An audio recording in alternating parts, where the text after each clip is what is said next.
Mr. Ben McKenzie!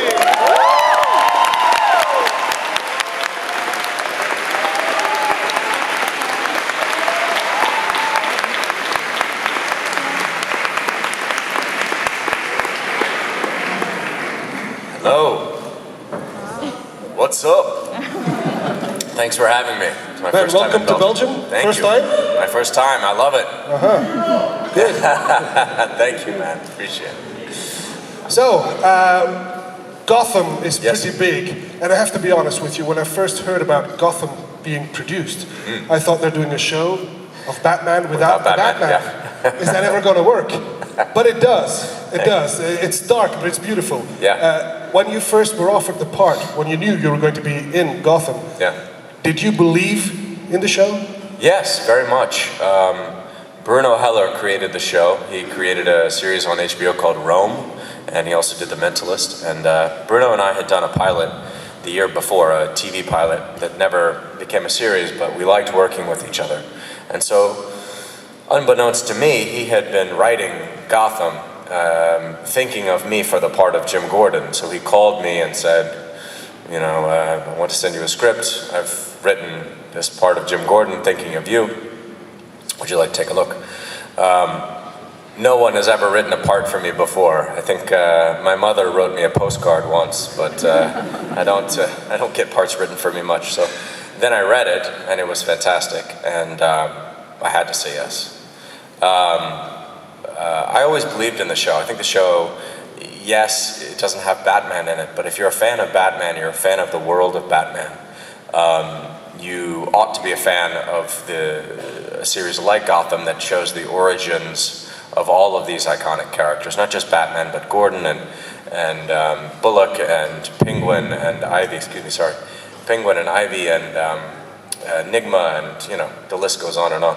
So I think I understand the criticism of there's no Batman, but to me that was always intriguing about it.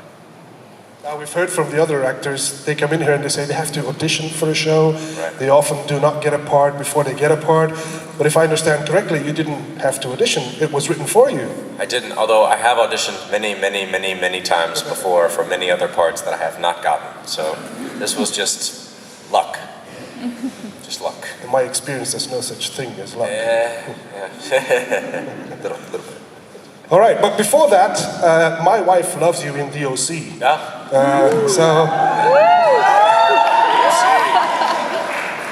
So I'm kind of hoping you had to audition for that.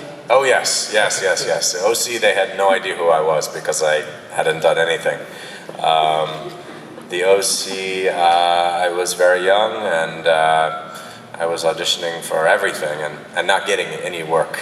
And I think I got the job because I was a little frustrated and I came in kind of brooding and they liked it. They thought that it was good for the part, so they cast me for it. Questions? Don't be shy. I can't believe now, even talking to you, man. Unbelievable. Hey, man. You know, when I first time watched the OC California, you know, I loved it, man. You were the hero of the story, everything, man. Thanks. Oh, you know, it was a shame if the Marisa is not with you right now. You were the perfect couple. Thanks. But my question is, how did you feel when the Marisa, you know, died that day? When she died? Well, it was sad, of course. You know, gosh, I'm trying to remember. So long ago. I think that a show like that needed a lot of, you know, big explosive moments. So having someone die in an explosion in a car accident is one way to do it. And they were always looking to have the next, you know, dramatic moment. But I had a lot of fun on that show. It was my first, like I said, my first real job on film, acting. Before I'd only done theater and been in school. So it always will have a special place in my heart. Thank you.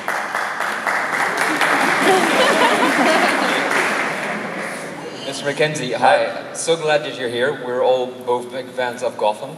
And I personally love you as Jim Gordon. I have a two-pronged question.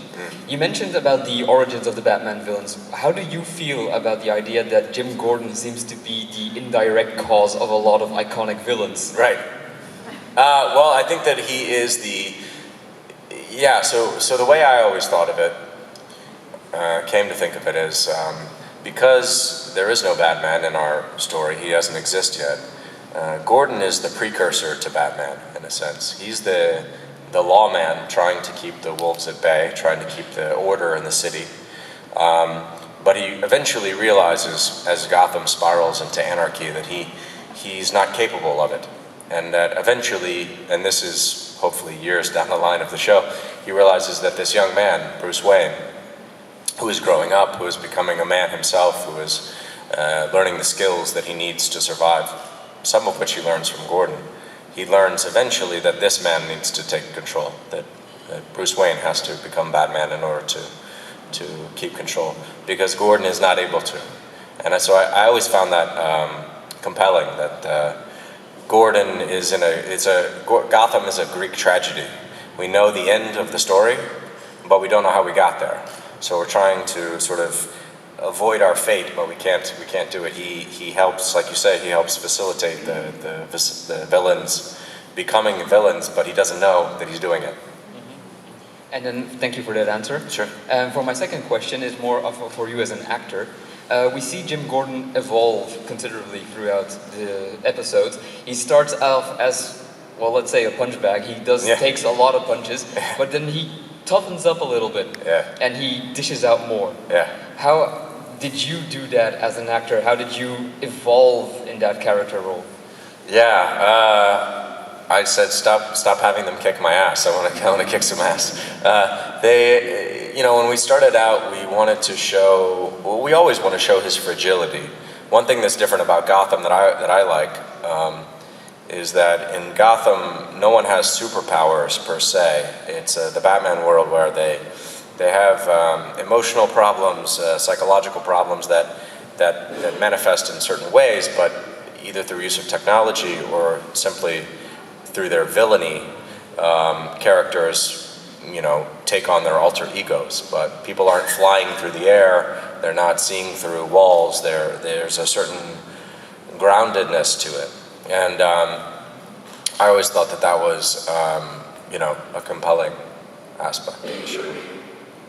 But in terms of his evolution, we're just trying to mark how he goes from a rookie cop to head of the police force. And over time, he has to learn how to fight more effectively.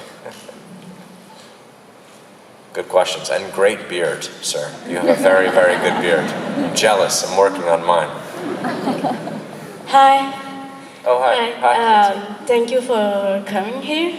I like the show and everything. Thank you. And I would like to know if you think that this season, the event that's happening in the show, are going to get better or going to go darker than they already are. Are they going to get darker? Yeah. The storylines? Yeah. Pretty dark. The story that we like to tell dark stories on the show and mix in some humor. But the overall trajectory of the city is from sort of barely managed control, the crime families are ruling Gotham, all the way down into anarchy, and anarchy that needs a Batman. So the city has to fall further and further apart to give us our ending. So the lines are pretty dark, but I think they're fun. I think there's a lot of really dark humor in them. There's romance and obviously lots of violence. It's a good mix. Sure. Thank you. Hi, I've got a question. I love going to facts with my other half. How is it for you to be able to share this with your other half? And does it happen a lot that you go to convention as guests together? No, we haven't gone much. This is one of our first. It's great. It's great to be able to work with somebody that you love and encourage them and have them encourage you. Yeah, I really enjoy it. Thank you. Hello, I have a question. You said that you got rejected a lot. How did you keep yourself motivated of, I want to be an actor, so how did you keep yourself motivated of keep going? Good question. Like most actors, probably a combination of will and lack of anything else going on in my life. Nothing better to do. I'd say I moved to Los Angeles right before I got the OC, about a year before I'd been in New York. And New York, at least at the time, was more theater. And LA at the time, still, is much more television and film. So I'd done some work in New York, very small theater, like not the size of this room at all, much smaller. And then I moved to LA, and it was lonely, but you just have to keep going. There's not really any advice I can give to those, if anyone here is acting. You just have to keep going. There's no other advice I can give. Thank you for the question. You've been playing cops for quite a while in your career, especially in Southland. The series looks really realistic and brilliant, but I've always wondered, how would actors deal in, or how would they fare in real life situations? So do you think you could be an actual good cop, or would you be totally clueless without a script? I'd be pretty bad. Most actors, not good cops. Too much checking of the hair, see how they look. No, we trained a lot. Southland, for those of you who haven't seen it, is a cop show that we shot in Los Angeles. We worked with the Los Angeles Police Department very closely, and we did ride-alongs with them, we did training with them, we got to do a lot of really fun, probably not very safe stuff with them, and it's one of the most special sort of experiences I've had in my career so far. But I can honestly say I would not be a very good cop. It's a hard job. Hi. Hello. You have known success with the OST and now with Gotham, but would you say it's a different kind of success or attention you get from those TV shows? Yeah, I would. Different fan bases, different worlds. I've never been in the, for lack of a better word, the superhero world before, or never as an actor really. Although I did the voice of Batman for Batman Year One, this animated movie, but I never had the chance to come to these conventions and interact with people. It's really, it's exciting. It opens up a whole new world of people who hopefully like what you're doing and support you. And yeah, I found it really rewarding. And as the show has gone on, I think our people, I think, were skeptical. Some people were skeptical of Gotham initially, and I understand why. But over time, we've really developed this great, worldwide following, and it's tremendously gratifying. For not just for me, for the rest of the cast, we all feel the same way. Thank you.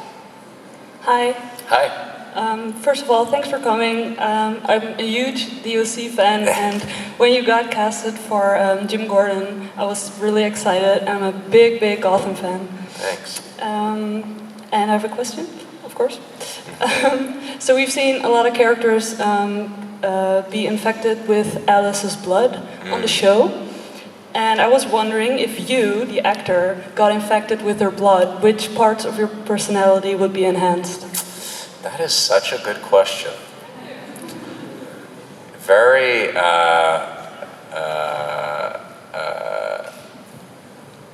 very funny that you asked that question. Something like that could happen at the end of a season if a writer wanted to write an episode that way.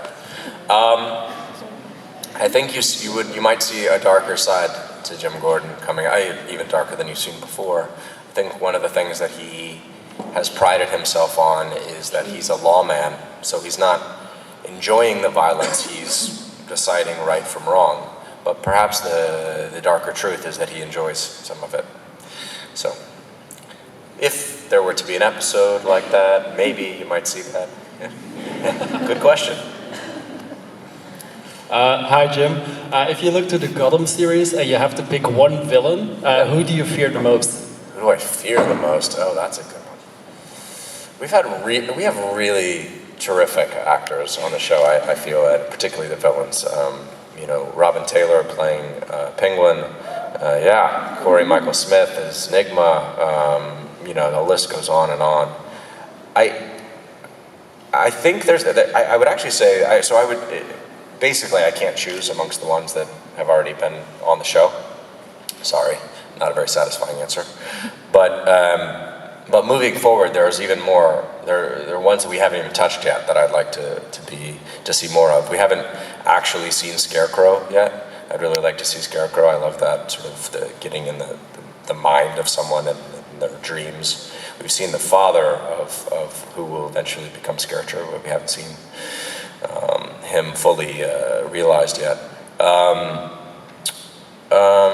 Ra's al Ghul is a great villain that maybe at the end of season 3, and so there's quite a few more to come, but I can't pick amongst the ones that too many good ones.